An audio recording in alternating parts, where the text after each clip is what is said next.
Human human reproductive system की तरफ बढ़ जाते हैं, है ना। और स्टार्ट करते हैं हम किसके साथ, एक टॉपिक जो कि प्यूबर्टी। बेटा प्यूबर्टी क्या होता है, ध्यान से समझ लेना। प्यूबर्टी एक ऐसा पीरियड होता है लाइफ का जब मेल या फिर फीमेल दोनों के अंदर क्या होता है, जो आपके सेक्स सेल होते हैं वो बनना स्टार्ट हो जाते हैं, है ना। सेक्स सेल बनना स्टार्ट हो जाते हैं, उस जो टाइम है उसको हम बोलते हैं क्या, प्यूबर्टी। ठीक है। और क्या चेंजेस होते हैं गर्ल्स के अंदर और मेल के अंदर, दोनों के अंदर बहुत सारे चेंजेस होते हैं, जैसे बॉडी हेयर्स ग्रो करने लग जाते हैं, बहुत सारे हार्मोन्स ग्रो करने लग जाते हैं, ऐसे बहुत सारे अलग अलग प्रकार के चेंजेस होते हैं जैसे ही प्यूबर्टी आपकी हिट होती है। ठीक है। अब बात करते हैं, देखो एक चीज समझ लो, मेल के अंदर है स्पर्म सेल, ठीक है, फीमेल के अंदर है एग सेल, या फिर हम इसको क्या बोलेंगे, ओवम भी बोलेंगे। ठीक है, एग सेल या फिर ओवम दोनों बोलेंगे।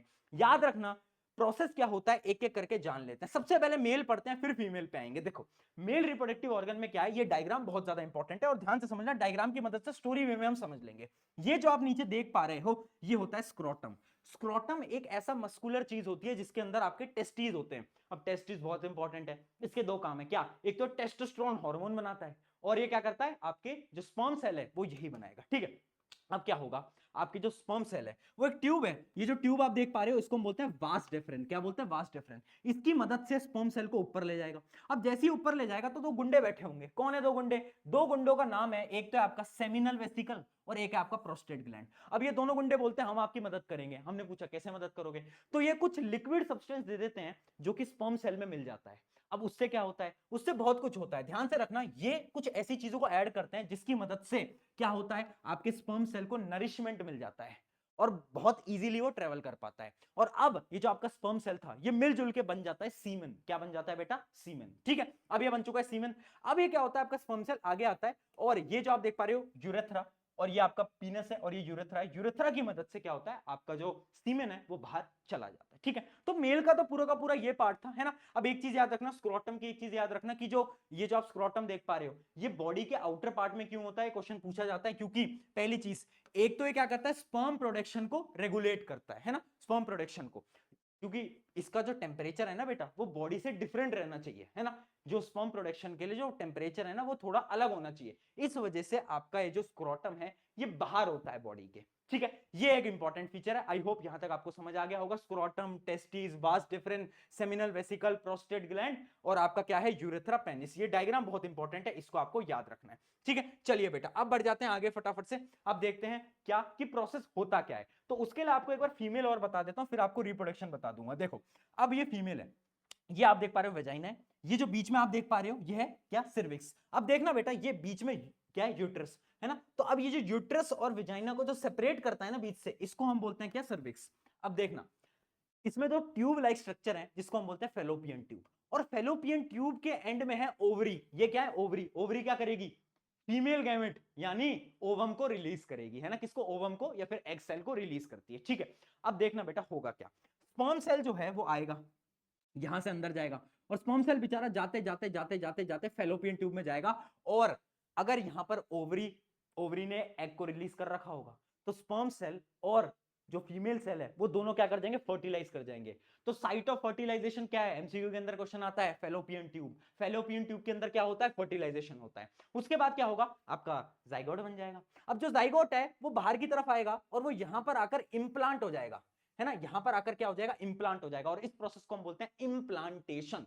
इस प्रोसेस को हम क्या बोलते हैं बेटा, इस प्रोसेस को हम पूरे के पूरे बोल रहे होते हैं इम्प्लांटेशन। यानी आपका आया जाइगोट और यहां पर आके इंप्लांट हो गया। अब जैसे ही फीमेल के अंदर, याद रखना, जैसे ही ओवरीज एग को रिलीज करती है ना, तो ये जो आप देख पा रहे हैं यूट्रस, ये अपनी वॉल्स को थिक कर लेती है। अपनी वॉल्स को क्या कर लेती है बेटा, थिक कर लेती है ना। एक वॉल बना लेती है अपने अराउंड जिसको हम बोलते हैं एंडोमेट्रियम। अब उस वॉल का काम क्या है, उस वॉल का काम होता है कि अगर जाइगोट आएगा तो जाइगोट को भाई अच्छी जगह तो मिलनी चाहिए बैठने की। मेहमान आते हैं तो घर पे सोफा वोफा लगाते हैं ना, कि भाई अच्छी जगह मिलनी चाहिए, अच्छी तरीके से वो यहाँ पर रह पाए।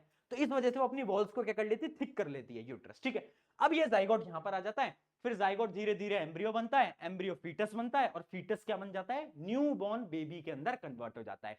तो ये आपकी पूरी की पूरी कहानी होती है। बट ये कहानी अभी तक खत्म नहीं हुई है, कुछ और प्रोसेसेस हैं जो कि आपको याद रखने हैं। सबसे पहली चीज, इंप्लांटेशन क्या होता है मैं आपको ऑलरेडी बता चुका हूं। देखना, attachment of growing embryo to endometrium, यानी वो जो वॉल थी ना, मैंने आपको बताया एंडोमेट्रियम कहां पर, यूट्रस में, यूट्रस की वॉल में जाइगोट आता है एम्ब्रियो बन के और वो अटैच हो जाता है, तो उस प्रोसेस को हम क्या बोलते हैं, इम्प्लांटेशन बोलते हैं। ठीक है, अब देखना बेटा, बहुत ज्यादा इंपॉर्टेंट चीज जो मैं आपको बताने जा रहा हूं वो है प्लेसेंटा। ये बहुत इंपॉर्टेंट है, डबल स्टार मार्क कर लेना। अब भैया फीटस बन रहा है, तो फीटस को न्यूट्रिशन कैसे मिल रहा है, बेबी बड़ा हो रहा है, न्यूट्रिशन कैसे मिल रहा है, वो मिल रहा है उसे प्लेसेंटा की मदद से। प्लेसेंटा तुम जोमेटो स्विगी के नाम से सीख सकते हो, जैसे जोमेटो स्विगी क्या करते हैं, फूड को डिलीवर करते हैं ना, प्लेसेंटा भी वही करेगा।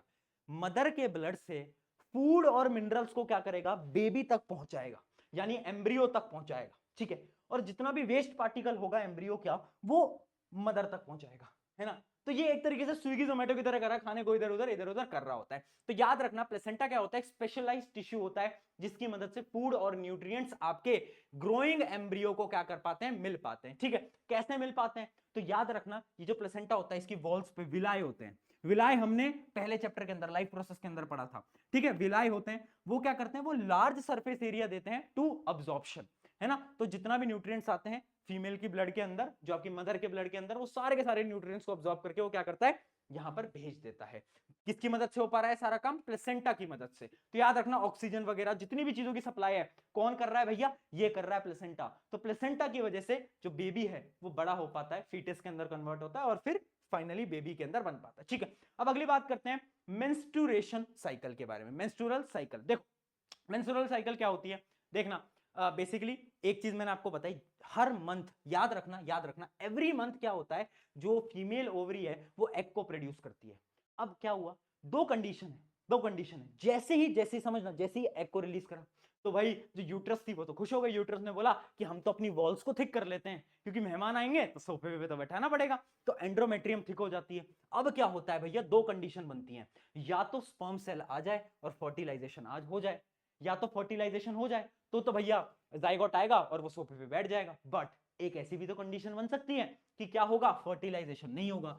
जैसे ही फर्टिलाइजेशन नहीं हुआ तो पता क्या होगा, कुछ दिन बाद, 2-3 दिन बाद, वो जो वॉल बनी थी ना मोटी, वो वॉल जो है वो ब्रेक डाउन करने लगती है, यानी टूटने लगती है in the form of blood and mucus, और वो जो है वेजाइना से निकल जाती है, और उसी पूरे प्रोसेस को हम बोलते हैं क्या, मेंस्ट्रुअल साइकिल या फिर पीरियड्स भी इसको हम बोल रहे होते हैं। तो बेसिकली किसकी वजह से हो रही है, हर मंथ में होती है, क्यों होती है, क्योंकि ओवरी ने एग को रिलीज करा, इस वजह से होती है। तो ये है आपका प्रोसेस ऑफ मेंस्ट्रुअल साइकिल, इस पे भी सवाल कभी कभार आ जाते हैं।